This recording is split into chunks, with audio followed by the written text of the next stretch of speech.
going out on a pirate raid. The term then gets extended to cover any Scandinavians between roughly 790 and 1100 who either go on raids or are trading or conquering overseas kingdoms or even engaged in settlements such as Iceland, which is, we speak of the Viking Age settlement.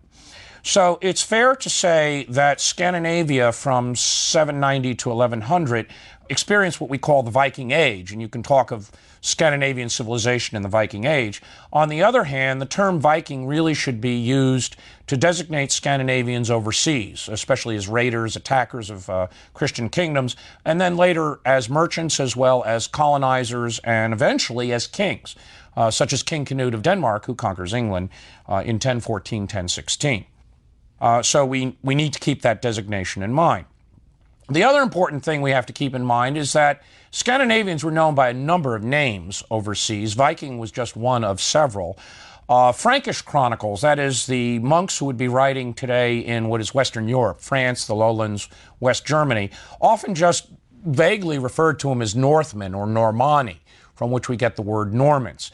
And that is well known in the prayers that are repeated in the 9th century, "O Lord, deliver us from the fury of the Northmen," a common prayer as a result of Viking raids. In England, where Danes were prominent, usually the Vikings are simply referred to as Danes. The term Norman is used for those Scandinavians who settle in Normandy in northern France. Those Scandinavians from Sweden who operated in Russia are very often known as the Rus, a word of obscure origin. There's several explanations for it. Or Varangians, which means men of the pledge.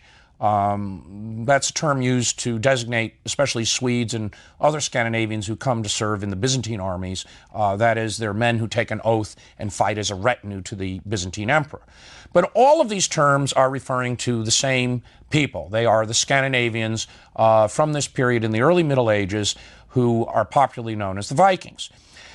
Now, we have an enormous amount of information about the Vikings. Unfortunately, most of it comes, at least in the early phases, from their opponents.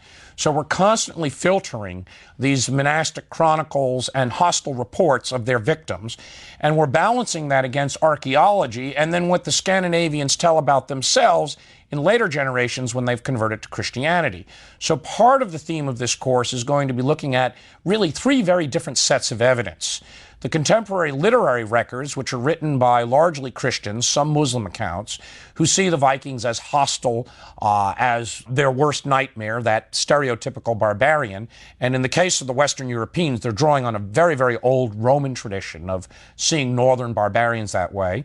Then we're looking at all of the work that's been done in archaeology, recovery of ships, for instance, Viking settlements, fortifications. There's really been some significant work that's been done in, say, Iceland on the early settlement patterns. And then finally, we'll be looking a great deal at the sagas and the poetry written in Norse, most of these from manuscripts of the 13th, 14th, 15th centuries, but reporting events going back into the 9th century and earlier. And those present some of their own problems as well. So we have these three very distinct set of sources. As for the stereotypes, I think it's important to dwell on them for a moment because they really do color our notions about the Vikings. And I've taught courses at Tulane with the Vikings prominently figured there. And many of my students always think of, I think there's this commercial of a Visa card where someone doesn't pay and all of these barbarians come surging in. Most people identify them as Vikings. I think they're actually Huns, but that's slightly flashed. And many of my students come up to me and say, well, is that what happened to an English king in the 9th century when he didn't pay his debts? He was descended upon by a group of Vikings. And I assure them, well, it didn't quite work that way. But that stereotype is there, and it's very powerful. It leads to cartoons. It leads to various heroic sagas, novels, other types of genres. It was extremely powerful in the 19th century, and the 19th century fixed a number of our notions about the Vikings.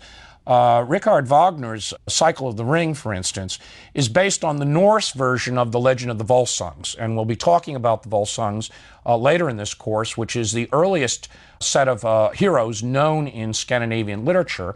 And there's a later German version of it in the Nibelungenlied, but Wagner went to the Norse tradition, even though he himself was a German, and really immortalized this conception of the gods, their final destruction. Para seguir escuchando este audiolibro gratuitamente, haz clic en el enlace de la descripción y podrás escucharlo completo sin coste gracias a la prueba de 30 días de Audible.